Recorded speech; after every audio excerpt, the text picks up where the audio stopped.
Long ago, in a village at the foot of a great mountain, the people lived in constant shadow.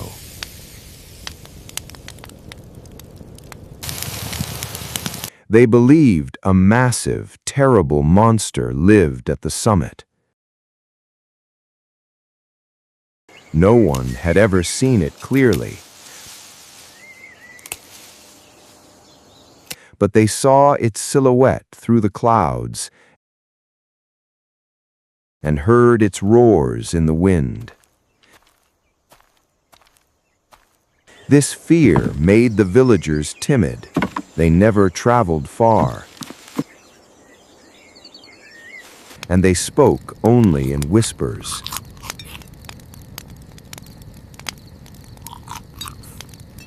Miobi, a young man who was tired of living in a world shrunk by shyness and dread, decided he could no longer stay in the valley.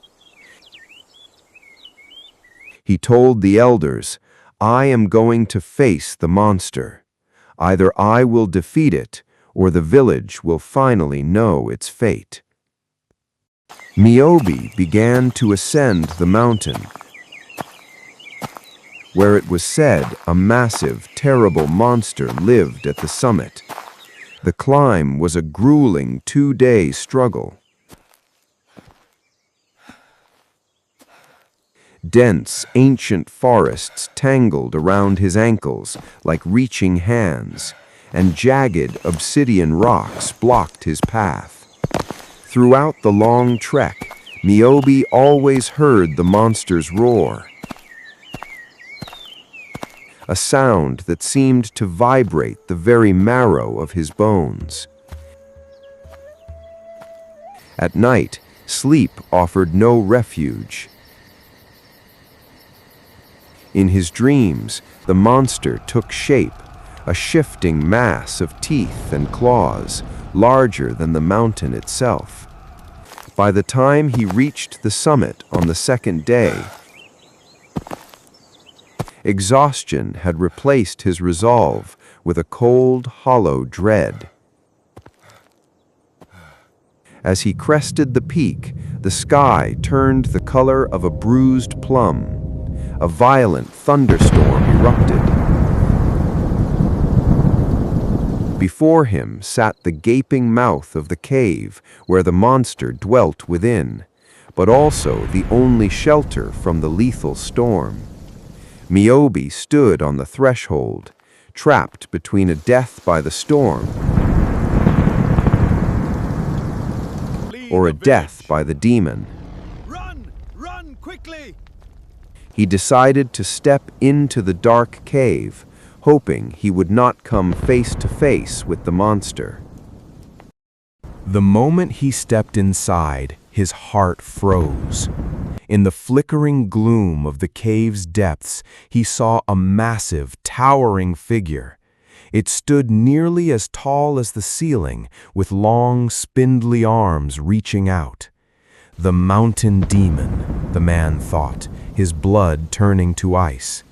He had two choices: run back out into the storm and potentially escape death, or stay and face the monster. Trembling, he lit a candle, and as the tiny flame bloomed, the shadow on the wall grew even larger and more terrifying.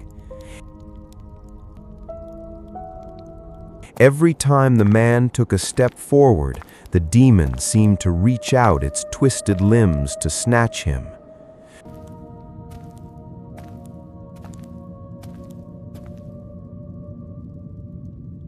The traveler sat in the dark, cold cave for hours, paralyzed. But finally, he realized that he couldn't survive the night in a state of terror. Gripping the candle, he forced his legs to move. He walked straight toward the towering shadow. As he got closer and closer, a strange thing happened. Halfway there, the monster no longer reached the ceiling.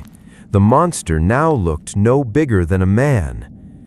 Myobe continued to move forward and realized the monster was getting smaller and smaller.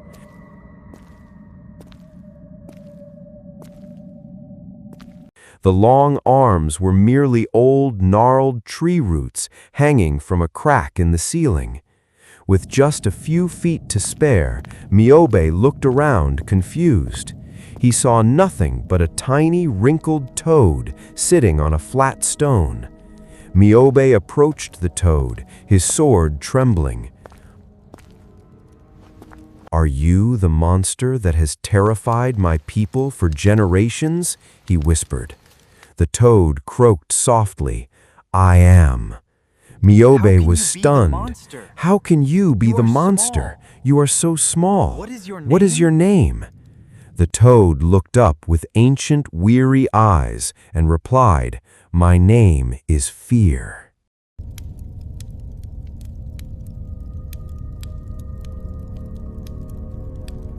What you fear is usually vague, has not happened, and most likely never will. In the darkness of uncertainty, our minds take small problems and project them as giants.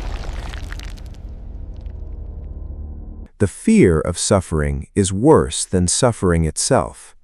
So step forward bravely, face reality, and solve concrete problems instead of wasting time on vague, imaginary fears. The key is specificity. Ask yourself 3 questions and seriously reflect on the answers. What specific thing are you afraid of? What specific ways can you solve it? And what specific actions can you take right now? What are your thoughts on this story? Let me know in the comments.